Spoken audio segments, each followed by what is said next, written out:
아버지도 나를 위하여 증언하시느니라. 이에 그들이 묻되 내 아버지가 어디 있느냐? 예수께서 대답하시되 너희는 나를 알지 못하고 내 아버지도 알지 못하는도다. 나를 알았더라면 내 아버지도 알았으리라. 이 말씀은 성전에서 가르치실 때 험금함 앞에서 하셨으나 잡는 사람이 없으니 이는 그의 때가 아직 이르지 아니하였음이로라. 아멘. 자, 우리 지난 시간 끝에 좀 이야기 나누다가 말았는데요. 그 앞에 오늘 본문의 이야기가 나오기 전에 있었던 사건은 바로 뭐죠? 그 가늠하다 음행 중에 잡혀온 여성이 이제 예수님께 용서받고 또 그를 치려고 했던 사람들이 양심의 가책을 느껴서 돌아간 그 이야기를 우리가 앞에서 보면서 그 다음에 이제 나온 이야기입니다. 자, 여기 보면 여성이 처해 있는 상황은 앞에서 보면 어떤 수치심, 모멸감, 두려움 이런 그야말로 참 참담한 지경에 있었던 그 여인이 있는데 거기서 이제 예수님께서 돌에 맞아 죽게 된 그 여인을 구원해 준 그 이야기입니다.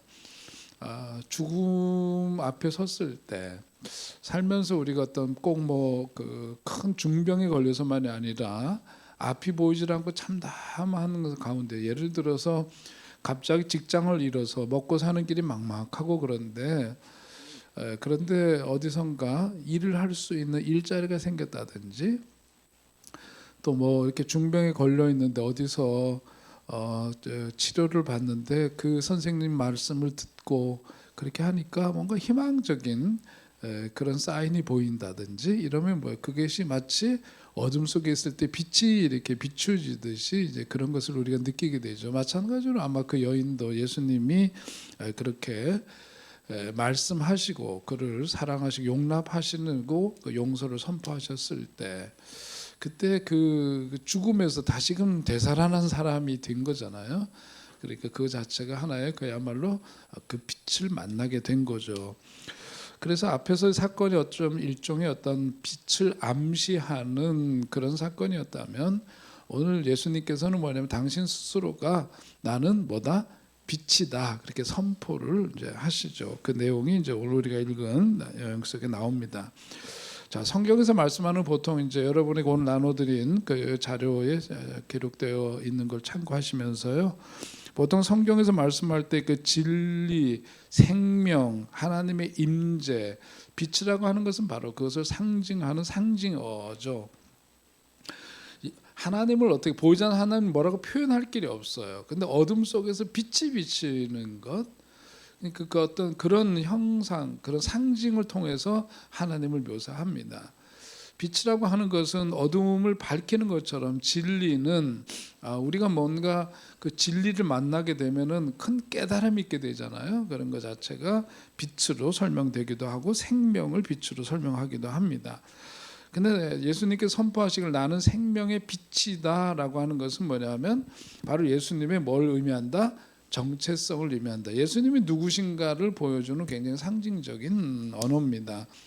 그런데 그것은 정체성뿐만 아니라 이 단어 속에는 뭐냐면 예수님께서 이 땅에 오신 그 이유가 뭔지 사명이 이 속에 같이 담겨져 있죠. 나는 세상의 빛이라고 하는 그 말 자체가 예수님이 누구시고 어떤 일을 위해서 이 땅에 오셨는지를 보여주는 대표적인 언어입니다.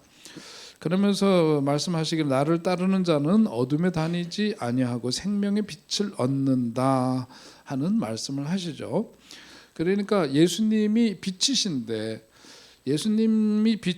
그 예수님을 믿고 그분의 말씀을 따라 사는 사람들은 바로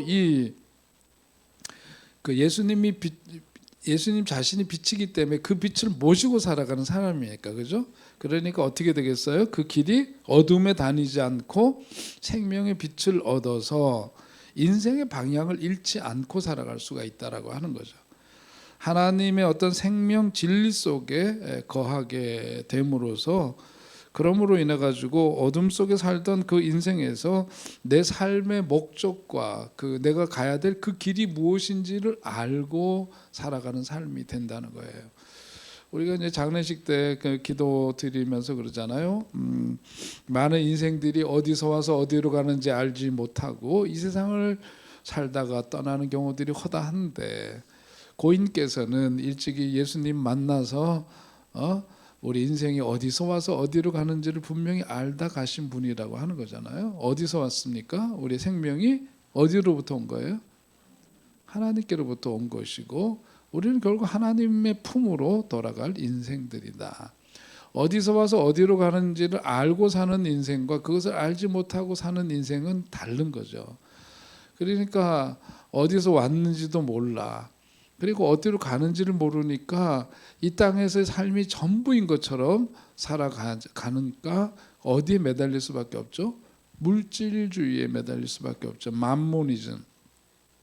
왜냐하면 가장 확실한 것은 뭐냐면 돈이 있어야 자신의 안전을 보장해주고 자기의 행복을 만족시켜주는 그런 삶이 가능하다고 여기게 되니까 그 이상의 삶을 보지 못하는 삶에 있어서는 물질이 최고인 거죠. 그래서 물질이 곧 하나님의 자리에 있게 되는 그런 삶을 살다가 결국은 그 모든 것들을 쥐고 갈 수는 없고 그것을 움켜쥐고 갈 수는 없이 그냥 이 세상을 살다가 허무하게 떠나게 되는 것. 그거는 어디서 와서 어디로 가는지 알지 못하는 사람들은 그러니까 현실에 집착하며 살다가 이것이 전부인 양 살다가 그렇게 인생을 마감하게 되는데 오늘 예수님께서 말씀하시는 것은 나는 빛이다. 그리고 그 빛 대신 그분을 따라 사는 사람들은 어둠에 다니지 않고 생명의 빛을 얻고 살아가는 인생이 된다라고 얘기를 하면서 빛을 따라 사는 사람이 되어라 그 얘기를 하시는 거죠. 결국은 뭐냐면 나는 세상의 빛이다라고 하는 것은 이건 뭐냐면 일종의 초대예요. 이 말씀을 하시는 것은 그리고 나를 따르면 그런 삶이 가능하다. 그러니까 새로운 삶으로의 초대이기도 하고 너희들이 지금 이게 길인 줄 알고 가지만 아니 세상 사람들이 넓은 길로 가는 그 길 말고 다른 길이 있다. 다른 길이 가능하다. 예수님은 그게 좁은 길이라고 했어요. 많은 사람들이 대로를 걸어가고 그것이 참된 길이라고 생각하면서 가지만 그게 아닌 그 길을 제시하면서 초대를 하는 겁니다. 그러니까 그 빛이 비추게 되면 삶의 그 현실이 너무 달라져요.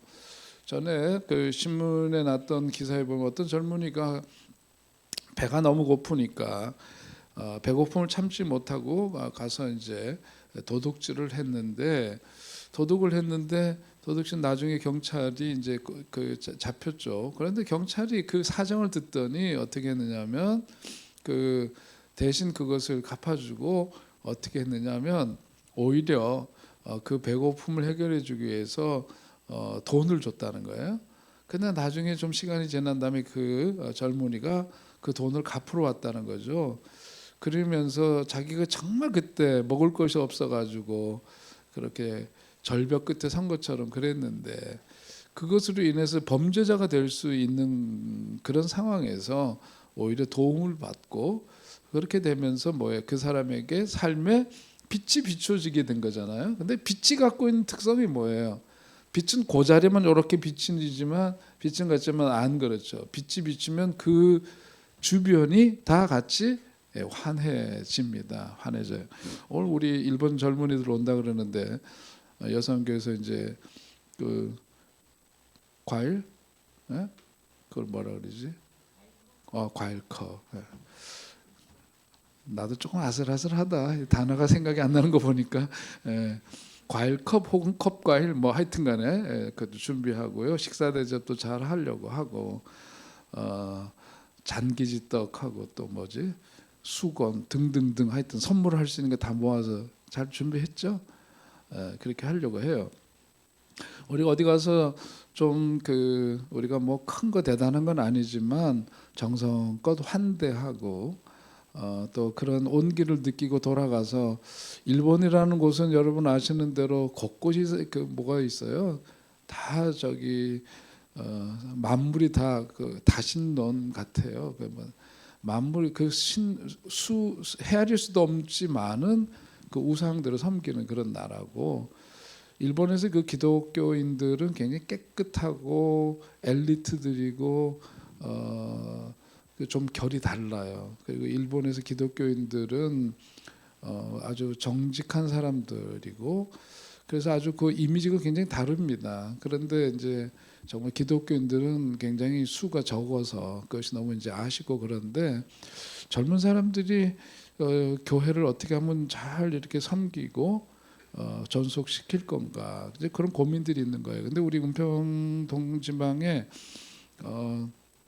이제 녹번종합사회복지관을 이제 방문해서 이런 이제 복지관계에 대한 이야기도 듣고 또 함께라면인가 거기 이제 그 교회가 있어요. 그 교회는 박상현 목사 하는 교회는 라면을 그 무료로 제공하는 데입니다. 그러니까 청년들이나 배고픈 청년들이나 또 택배 기사들이 어디 가서 이제 그 밥을 제대로 먹기가 어려우니까 거기 가서 자기가 라면을 금방 이렇게 끓여 먹을 수 있는 이제 그런 장치를 해놨어요. 그래서 와서 그렇게 하고 주일이면 또 교회 공동체로 모이고 그럽니다. 우리도 지금 이제 교회에서 돕고 있고 그런데 예를 들면 그런 현장들도 돌아보고 여러 가지 이제 그 특별하게 이 지역 사회를 중심으로 해서 목회를 잘 하고 있는 이제 그런 현장들, 복지 현장 이런 데 이제 돌아보려고 옵니다.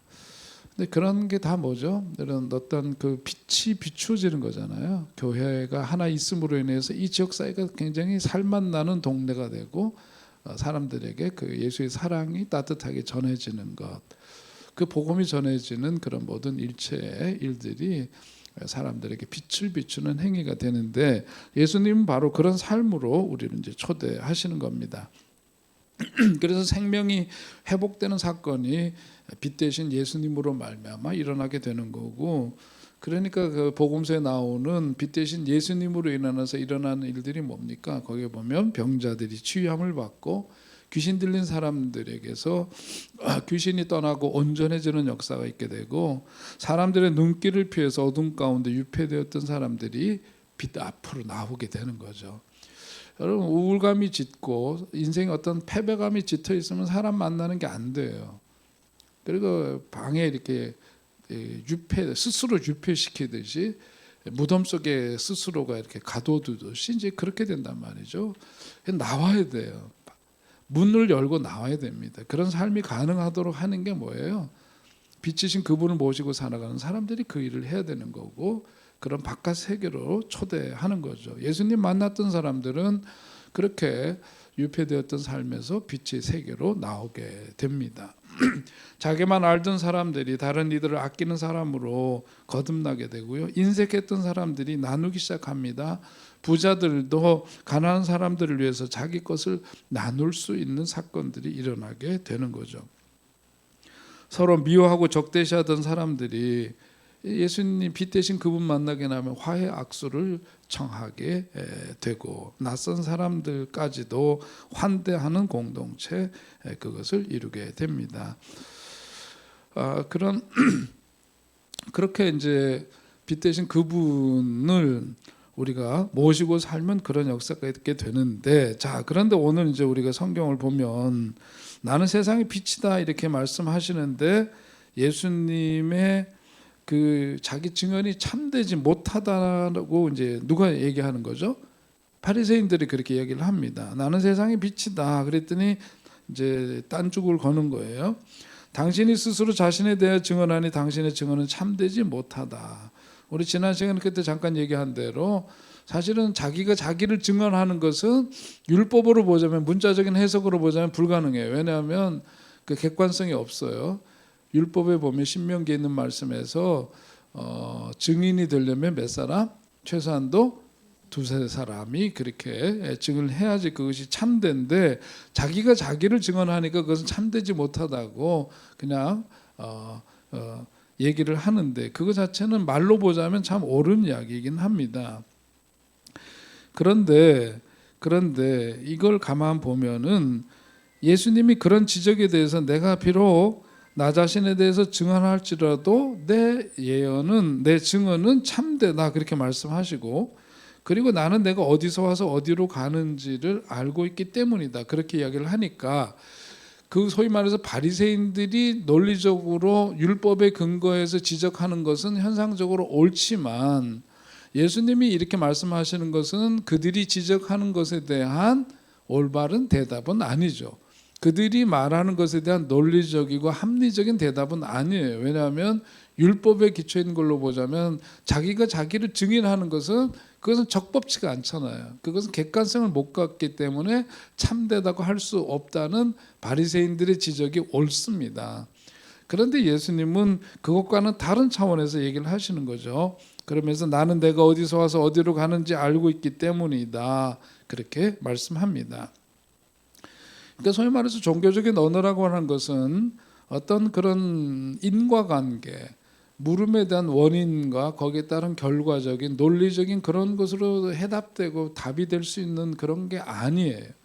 예수님께서 이렇게 말씀하시는 것은 뭐냐면 사람들은 이게 그 율법이 기초해가지고 그런 질문이 굉장히 합리적으로 보이지만은 예수님이라는 존재 자체는 어떤 분이시죠? 예수님이라는 존재 자체는 내가 어디서 와서 어디로 가는지를 아는 사람이라고 하는 것은 예수님 자신이 뭐냐면 곧 누구시죠? 예수님은 곧 하나님이시고 모든 것에 생명을 주시는 기원이 되시는 분이고, 그렇죠? 그러니까 예수님이 바로 그 생명을 지으신 하나님 자신 자체인데 거기에 대해서 이 바리새인들이 이해하고 있는 이해 방식으로는 이게 안 되는 거예요. 이게. 자, 그러면서 오늘 예수님께서 이렇게 말씀하시는 것은 내가 어디서 와서 어디로 가는지 안다라고 하는 것은 예수님 자신이 하나님이시기도 하지만 당신께서는 우리들의 어떤 인생의 근원 그리고 그 인생의 그 어떤 완성이라고 하는 것이 어떤 것인지를 다 아시는 분이다 이거예요. 그렇기 때문에 예수님께서는 그들이 얘기하는 것과는 다르게 자기 선언을 하시는 거예요. 나는 이런 사람이다, 이런 존재다 얘기를 하는 거죠. 내가 어디서 와서 어디로 가는지를 나는 아는 존재입니다. 그러니까 자신의 어떤 기원, 목표를 분명히 알고 사시는 분, 어떤 이론적으로 설명하거나 이러는 것이 머리로가 아니라 온몸으로 그것을 체득하신 분. 그래서 우리들의 생명의 그 어떤 기원, 목표는 뭐냐면 하나님인데 오늘 예수님께서는 바로 그 자신이 그렇단 말이에요. 그러면서 오늘 이 이야기를 통해서 우리들이 좀 생각해 보게 되는 것은 뭐냐면 어디서 와서 어디로 가는지 그거 자체가 인생이 무엇인지를 아는 것 아니겠어요, 그죠? 자, 그러면 우리들의 인생의 그 존재의 그 어떤 목표 혹은 사람답게 산다는 게 도대체 뭘까? 그걸 한번 생각해 볼 필요가 있어요. 다시 말해서 아까 예수님이 말씀하신 것은 우리들이 좀 쉽게 좀 이해를 하자면 뭐냐면 예수님은 인생이 무엇인지를 다 아시는 분이다. 우리 시작과 끝이 어떤 것인지를 아시는 분. 왜냐하면 예수님이 곧 삼위일체 하나님이시기 때문에 그분이 우리들에게 생명을 주셨고, 그죠? 그리고 역사를 심판하시는 분이 시작과 끝이 되시는 분이란 말이에요. 그렇기 때문에 그 이야기를 오늘 우리들의 이야기를 한번 가져와 보면은 결국은 인간이라는 게 무엇이냐, 그리고 한편으로 인간답게 사는 게 무엇인가 하는 이야기와 저는 통하는 이야기라고 이해가 됩니다. 그래서 좀 발전을 시켜서 우리가 인간답게 산다는 것은 무엇일까 한번 생각해 보고 싶어요. 인간답게 산다는 건 뭘까요? 인간답게 산다라고 하는 것은 저는 어떻게 여러 가지로 물론 다 개인 나름대로의 자기 철학이 있어서 얘기할 수 있겠지만 인간답게 산다라고 하는 것은 하나님의 마음으로 사람과 세상을 바라보는 것이 아닐까. 우리 신앙에는 그런 거라고 저는 생각을 해요. 하나님의 마음으로 사람과 세상을 보살피고 보는 것, 이웃을 대할 때 어떤 애린의 마음으로 사람을 대하는 거죠.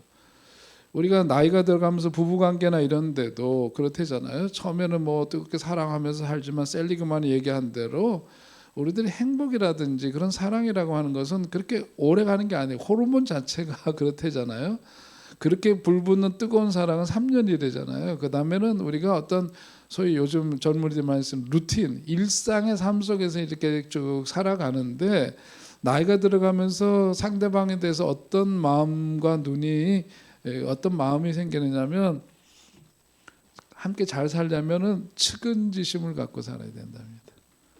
사람하고 이렇게 살면서 다른 상대방에 대해서 측은지심의 눈을 갖게 되면, 그 마음을 갖게 되면은 관계가 좀 편해진다 이거죠.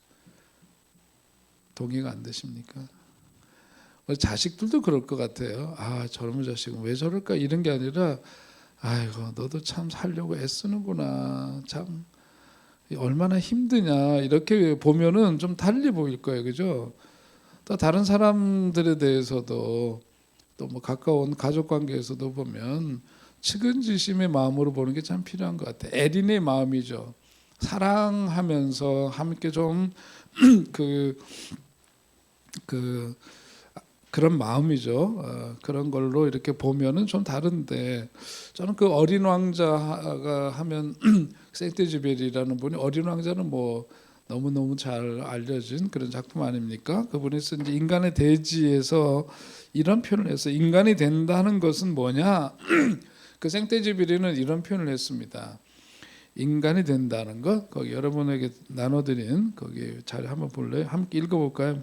시작. 인간이 된다는 것, 그것은 바로 책임을 지는 것이다. 그것은 자신과 관계없는 것처럼 보이는 비참함 앞에서 부끄러움을 아는 일이다. 그것은 동료들이 거둔 승리를 자랑스럽게 여기는 일이다. 그것은 자신의 돌멩이 하나를 놓으면서 세계를 건설하는 데 일조한다는 것을 느끼는 일이다. 참 저만 감동인가요? 이런 걸 보면은 인간이 된다는 건 바로 책임을 지는 거다. 자신과 관계 없는 것처럼 보이는 비참함 앞에서도 부끄러움을 아는 것. 그 말 한마디 한마디가 참 이렇게 마음에 확 와닿는 그런 얘기인데, 결국 하나님이 우리에게 바라시는 것이 이런 게 아닐까. 인간답게 산다라고 하는 것은 자기 삶에 대한 책임을 지고 살아가는 것이다.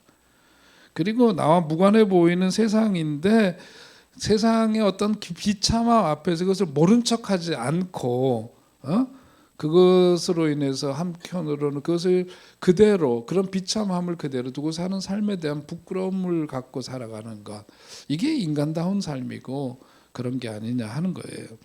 예수님이 걸었던 길이 바로 그런 걸 아닙니까? 앞에서 얘기했던 대로, 그죠? 예수님이 우리에게 보여주셨던 그 삶이라고 하는 것은 바로 그런 거예요. 우리가 어떤 종교적인 언어를 막 이렇게 묘사하고 그러지 않더라도 우리의 삶 속에서 어떤 그런 그 사람다움의 냄새가 풀풀 풍기는 삶으로의 그런 변화가, 저는 그래서 예수님을 만나면 우리가 구원에 대한 확신을 갖고 살고 이런 것들을 다 교리적으로 이해하지 말고 이 땅에 살아가면서 사람과 세상을 바라보는 마음과 눈이 바뀌는 거라고 생각해요. 우리가 얼마나 이기적이고 자기중심적이에요, 그죠? 거기서부터 세상과 사람을 새롭게 보고 하나님의 그 마음을 닮아가면서 그것을 이렇게 포용할 수 있는 삶으로의 점진적인 변화, 이런 게 결국 신앙인의 모습이고 사람다움의 모습이 아닐까. 오늘 예수님이 바리새인들에게 얘기하는 것은 무슨 논쟁을 하거나 이런 게 아니잖아요.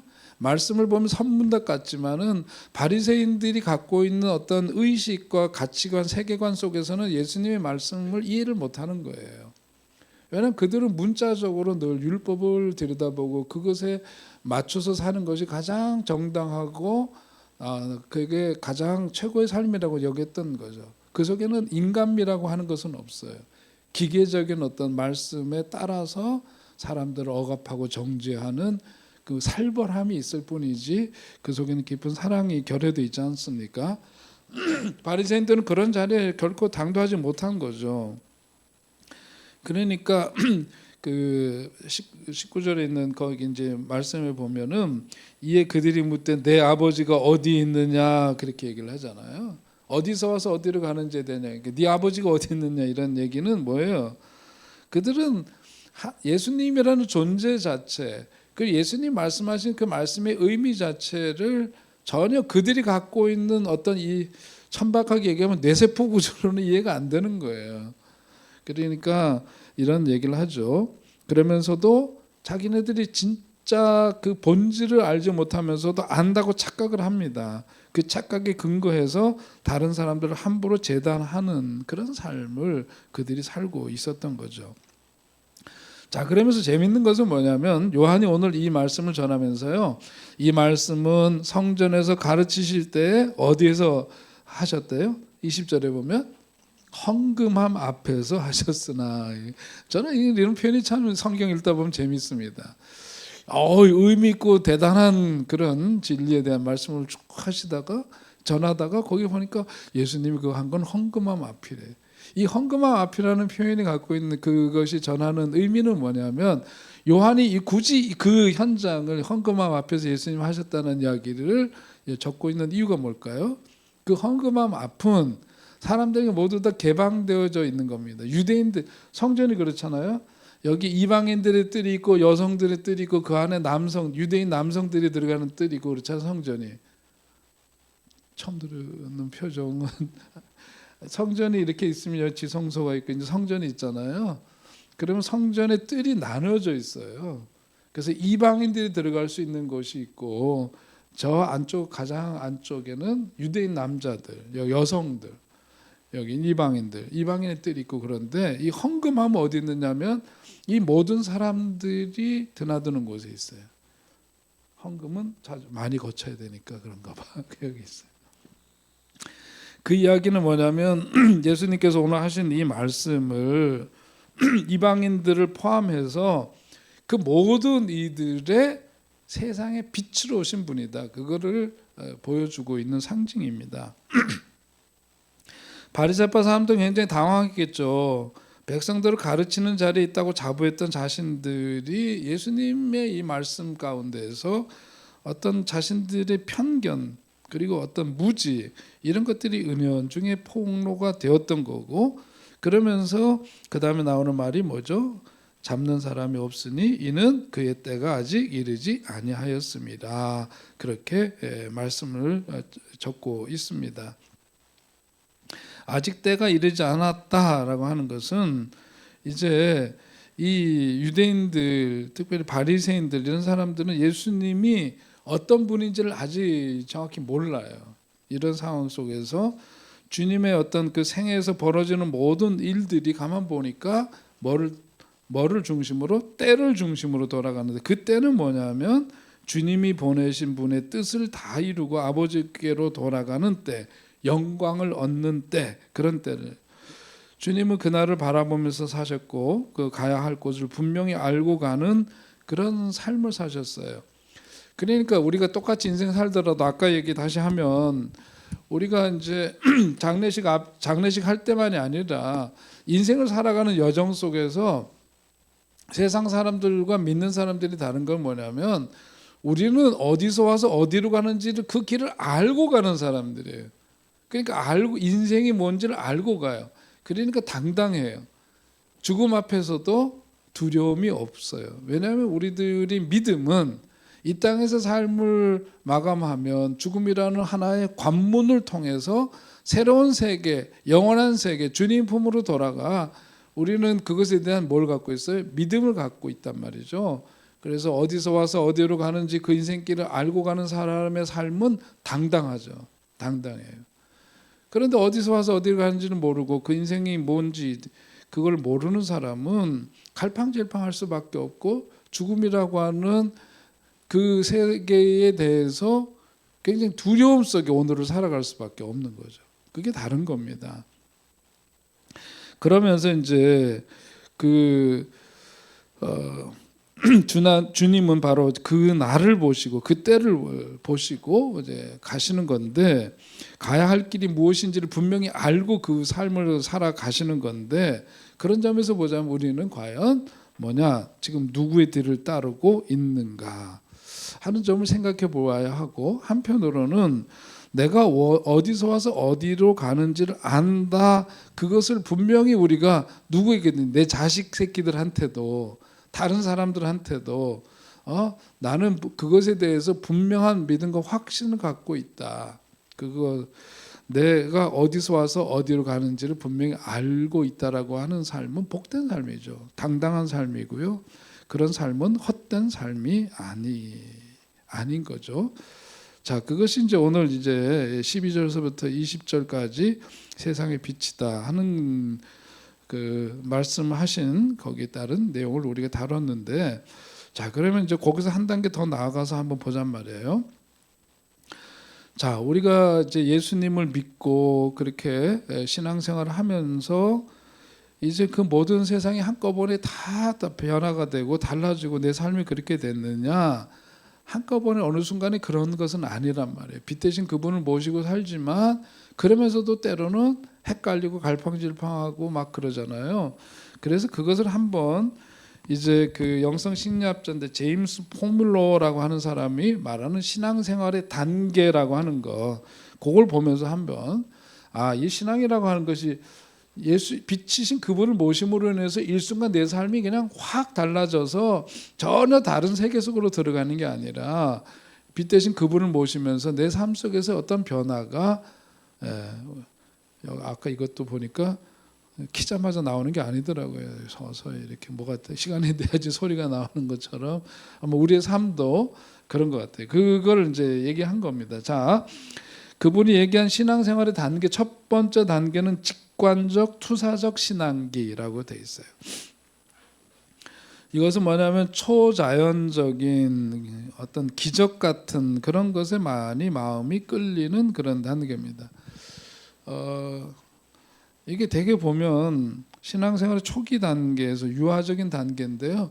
저도 가만 보면 그래요. 처음에는 막 이렇게 누가 병 고침을 받고 그러니까 놀라잖아요. 어우, 저 기적이 일어나고, 그러니까 그런 것에 이제 그 주목하게 되죠. 그리고 기도를 하는데 소소하지만 내 기도를 즉각적으로 들어주시는 그 주님, 그런 것에 이제 매력을 느끼죠. 그러면서 그러면 다 되는 줄 알아요. 근데 저도 그랬단 말이에요. 그래서 좀 농담 삼아 얘기한 게 아니라 진짜인데 저는 진지했어요. 주님께서 내 편이 되시니까, 내 삶 속에 함께 하시는 주님이 나와 함께 하시니까 공부를 안 해도 기도 많이 하고 주님께 의지하고 주님이 도우시면 성적은 주님이 보장해 주신다. 그런데 전혀 그런 게 아니더란 말이에요. 그렇죠? 신앙에 대한 기본적인 이해가 교육이 잘못됐어요. 근데 초기에는 그런 식의 신앙을 가져요. 그게 첫 번째 단계예요. 그것을 직관적 신앙기 혹은 투사적 신앙기라고 합니다. 두 번째는 뭐냐면 문자적 신앙기예요. 문자적 신앙기는 교리에 대해서 관심을 갖는 그런 신앙의 단계. 그리고 이제 그 교회라든지 또 어떤 종교 생활, 신앙 생활이 가지고 있는 문화 생활에 젖어드는 단계. 그래서 관심이 많아요. 그래서 예배, 예전에 대해서도 그렇고 이런 이제 문자적 신앙기입니다. 자, 이제 이런 그래서 우리 그 전에 학교 다닐 때는 뭘 줬냐면 학교에서 미션 스쿨인데 처음 만난 게 뭐냐면 나중에 저는 공동 번역을 샀어요. 1975년도에 처음 발행이 됐는데 저는 공동 번역을 사서 그게 쉽더라고요 보니까. 그래서 이제 그랬는데 학교에서 준 거는 뭐냐면 신약 성경을 줬는데 혹시 기억하시나요? 파란색으로 된 거, 그죠? 초록색 이렇게 된 거 있어요 성경책. 처음부터 시커먼 거 보셨나요, 여러분들? 저는 초록색 성경을 봤어요. 왜냐하면 그 성경 공부 시간에 학교에서 하는 수업 시간이 있었거든요. 거기에서 이제 그 책을 가지고 시험을 보니까 주기도문 외우고 시험을 성경 그것도 다 성적이 들어간단 말이에요. 그때 뭘 외운 사도신경도 그때 외운 거예요.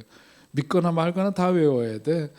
틀리면은 얄짤 없이 점수 깎여요. 그러니까 다 그때 외우잖아요.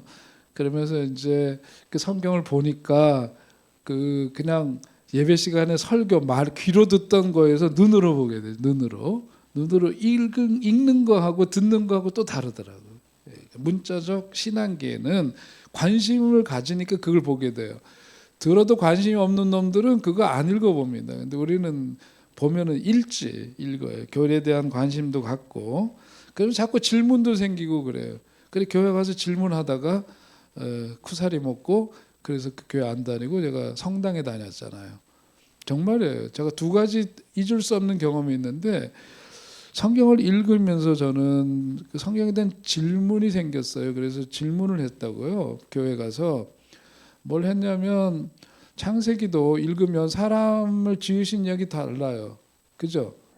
흙으로 지은 이야기하고 창세기 1장 1장에 나오는 거하고 2장 4절서부터 나오는 이야기가 좀 다릅니다. 그리고 무엇보다도 900몇 년 살고 있다는 게 도무지 믿어지지가 않았고, 그 다음에 보니까 뭐냐면 야곱에게 시험이 들었어요. 전 분명히 약은 놈이고 속인 놈이고 못된 놈인데 하나님은 그를 축복하시, 그를 통해서 민족을 이루는 거. 창세기는 보기가 그 이야기니까 재밌잖아요.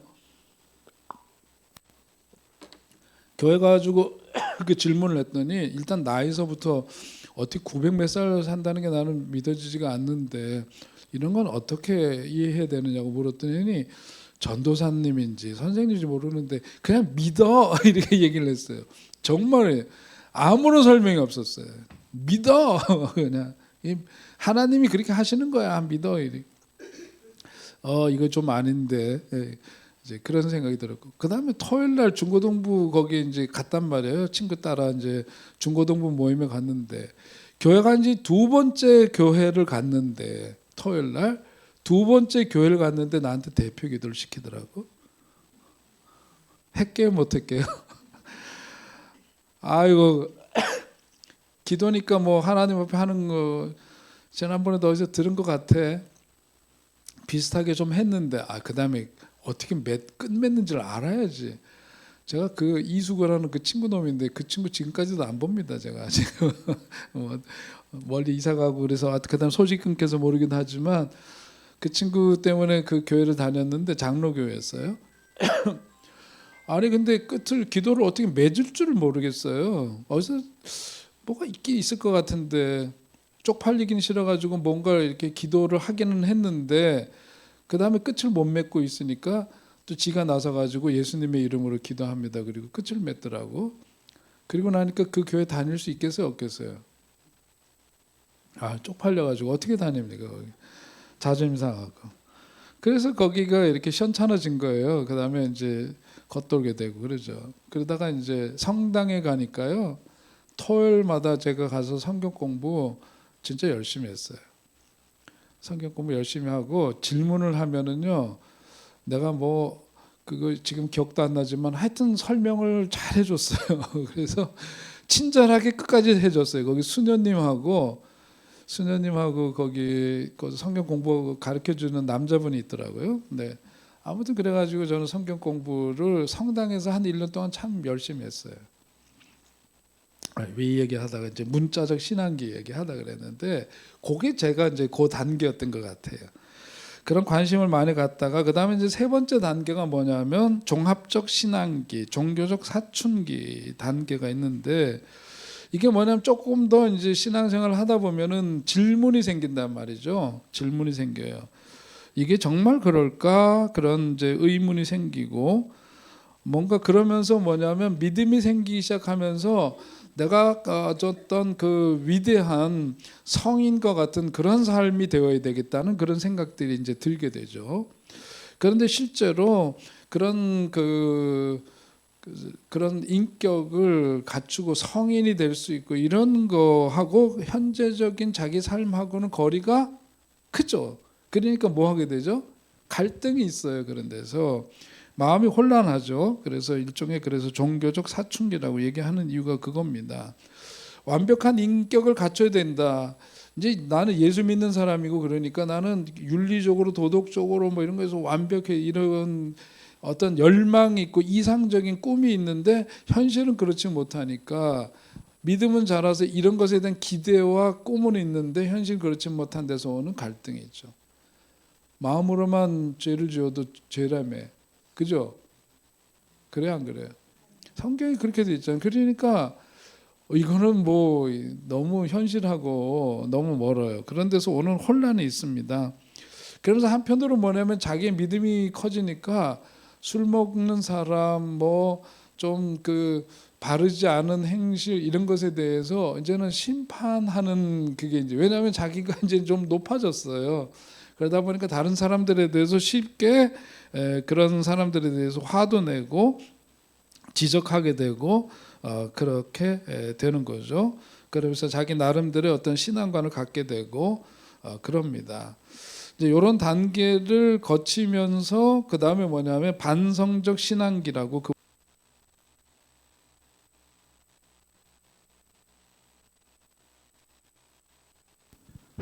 예, 그때부터 자기 성찰을 내적인 성찰을 합니다.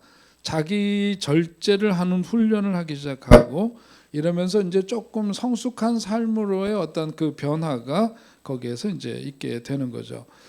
그러면서 본래 의미의 어떤 신앙생활의 첫 단계라고 할 수 있죠.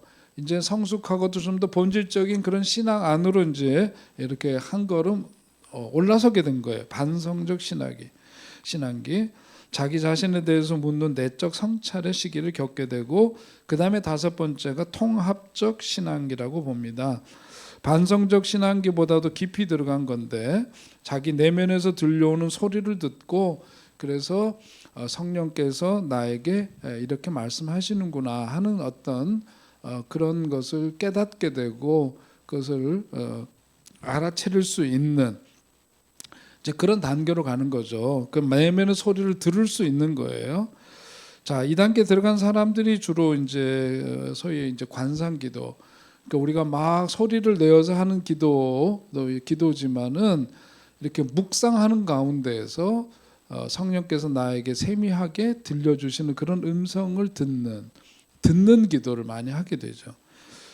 이런 사람들 그리고 한편으로는 영적인 전쟁 단계에 들어간다라고 또 얘기를 합니다. 그것이 통합적 신앙기고 그 다음에 마지막 단계는 이제 보편적 신앙기예요. 이것은 이제 뭐냐면 이런 자기 나름대로 신앙의 성장의 어떤 단계들을 이렇게 다 거쳐서 왔어요. 거쳐서 와가지고 사람들에 대해서 외적 조건으로 판단하지 않고 그냥 사람으로 보고 모든 사람을 하나님의 사람으로 보는 이게 뭐죠? 관대해지고 수용적이고 넓어진 거예요. 그런 단계에 이르게 됩니다. 그러면서 내가 믿는 바에 대한 분명한 확신을 갖지만 그렇다고 해서 다른 사람에 대해서 쉽게 판단하거나 그리고 이웃 종교에 대해서도 함부로 폄훼하거나 이러지를 않죠. 이게 이제 고수도예요. 높은 경제를 이르게 되면 저것도 인정을 다른 사람들에 대해서 관용적이 되고 그러면서 자기의 심지는 굳게 서는 그런 믿음의 단계에 이르게 되는 보편적 신앙기라고 그분은 표현을 했습니다. 자, 그래서 우리가 이제 우리 자신 한번 생각해 보면은요, 오늘 성경 이제 이런 말씀을 보면서 나라고 하는 존재에 대해서도 한번 좀 생각을 해보면서 아까 인생이 무엇인지를 어디서 와서 어디로 가는지를 알고 가는 그런 인생 그러면서 내가 태어나면서부터 지금까지 어떤 성장의 역사 속에서 아이들도 뭐냐면 발달 단계라는 게 있잖아요. 발달 단계. 이제 어린아이 때 구강기에서부터 시작해가지고 뭐 이제 어렸을 때 여기서부터 이제 쭉 그 에릭슨 얘기한 대로 이런 그 우리가 살아가면서 발달 단계가 있는데 신앙도 그런 것 같아요. 그러니까 어느 날 갑자기 막 믿음 줘서 팔팔 뛴다고 해가지고 그게 다가 아니고 이런 완숙한 경지로 우리의 신앙이 이렇게 넓고 깊게 이렇게 변화되고 그런 것으로 발전해 나갔으면 참 좋겠다.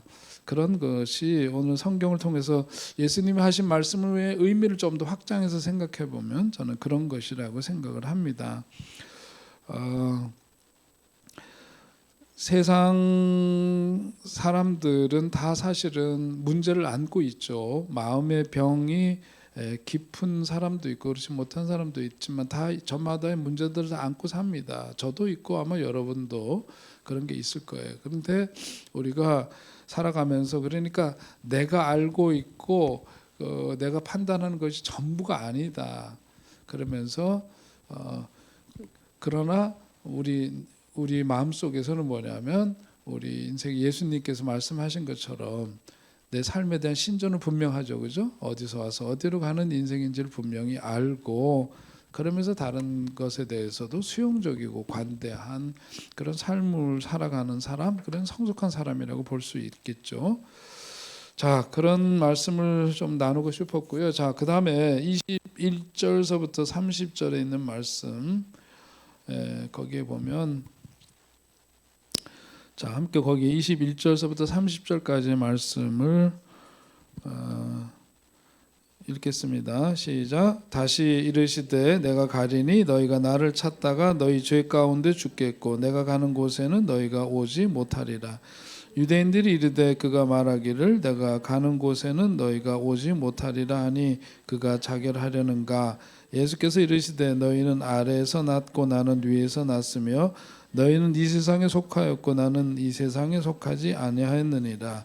그러므로 내가 너희에게 말하기를 너희가 너희 죄 가운데서 죽으리라 하였노라.